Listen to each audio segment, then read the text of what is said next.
आमची यामध्ये शक्ती कमी आहे. योग्य तो जे आम्हाला द्यायचं ते त्याला द्यावं लागेल. कारण दरवेळेला निवडणुका वेगवेगळ्या लढत होतो आणि आम्ही पद वाटून घेत होतो. आता एकसंघपणाने निवडणूक लढवलेली आहे. आमच्याही प्रचाराचा फार मोठा फायदा या योजनेला झालेला आहे. मला वाटते चंद्रकांत दादांची माझी राजेश क्षीरसागर चर्चा झालेली आहे.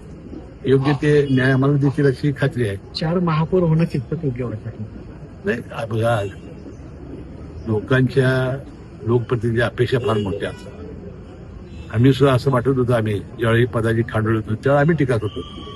सुद्धा आमच्या लक्षामध्ये आलं की लोकांना एकसंघ ठेवायचं असेल तर पदही वाटून द्यावी लागतात.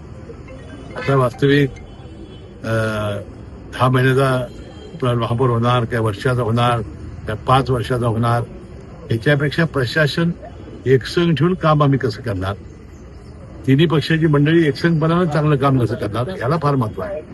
खुर्चीवर कोण बसणार नाही, याला फार महत्व मी देत नाही.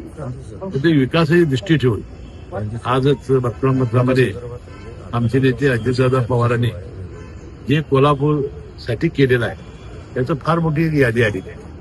बरोबर हे आणि तुम्ही बघितलं असाल तर गेले 4 दिवस महाराष्ट्र शून्य झालेला आहे. एखाद्या नेत्यामुळं इतकी जनता म्हणजे लोकप्रिय असू शकतो एखादा नेता, हे आता या निमित्तानं दिसलं. पूर्णपणे राज्य हे शून्य झालं. प्रत्येक घरातला एखादा व्यक्ती गेल्यासारखं प्रत्येकाला वाटतंय आणि हेच आता आपण सावरणं हे महत्वाचं आहे. पक्ष सुटी जीवनाची घाटघाटी जात असते पुढं.